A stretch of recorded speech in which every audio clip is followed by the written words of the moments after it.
গরুর মাংসের আচার এত মজা, এভাবে একবার রান্না করে দেখেন, অনেক মজা লাগবে। আসসালামু আলাইকুম, সবাই কেমন আছেন? ভালো আছেন? আলহামদুলিল্লাহ, আমরা ভালো আছি। মাংস রান্নার জন্য মশলা নিয়ে নিলাম, সেগুলা শিলপাটায় বেটে নিলাম।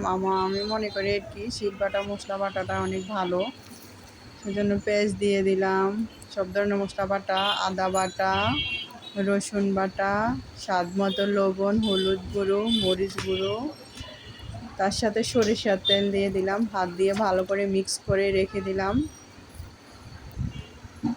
মশলাগুলো ঢেলে নিলাম, পাঁচফোড়ন, এই যে মাংস বসিয়ে দিলাম, রান্না হচ্ছে। এভাবে ভালো করে রান্না করে নেবেন, পানি দিবেন না, ভালো করে ভেজে ভেজে রান্না করে নেবেন। একদম পানি পুরো শুকিয়ে নিয়ে যাবেন। শুকানোর পরে চুলাতে ফ্রাই প্যানে সরিষার তেল দিয়ে দিবেন। সরিষার তেল যখন গরম হবে তার সাথে শুকনো মরিচ দিয়ে দিবেন। শুকনো মরিচ একটু ভেজে তার সাথে রসুন দিয়ে দিবেন, গোটা রসুন। দেখছেন কীভাবে ফেনা উঠছে।